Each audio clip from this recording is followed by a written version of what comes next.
brain tool number 2, what I'm about to talk about, which is how do you help ensure that these good habits you now have actually happen?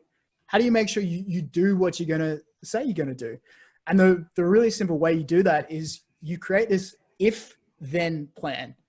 And an if-then plan. I like where this is going. Yeah, really, really like amazing stuff that a lot of the big names in the habit space, Charles Duhigg, James Clear, they all talk about this. The if-then plan says, yeah, read his blog. If this happens, then I will do this. For example, if I wake up at 6:30, then I will go for a walk. That's my if-then plan in the morning.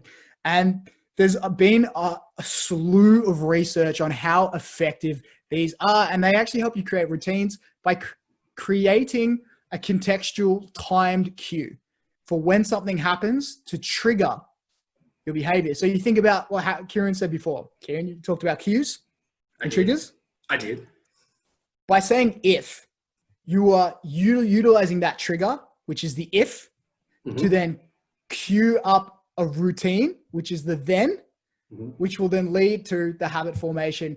And eventually you have a reward at the end of this.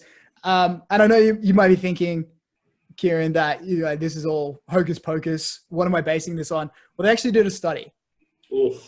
A really big study. The moment you say study, Sam, I'm already here. So I'm ready. Yeah. Talk to me. I'm glad you are. They did a study in 2001, one of many studies on this topic.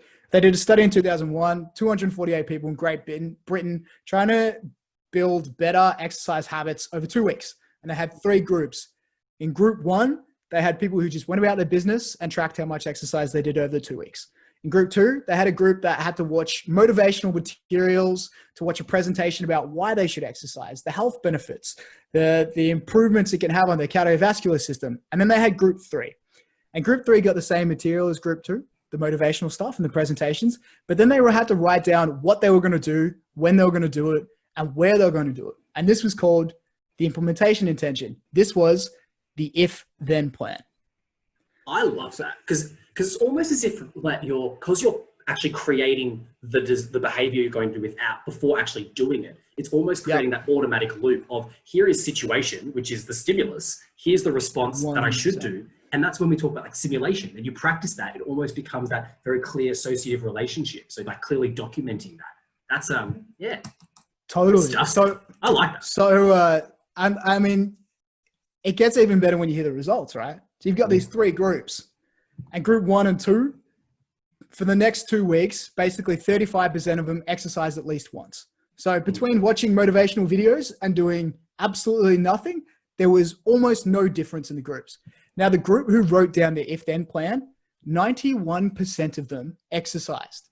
91 versus 35.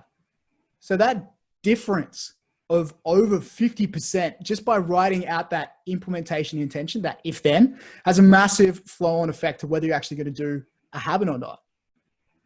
I love it. How would you then recommend someone, like say I want to create this if-then plan, what would you recommend I do?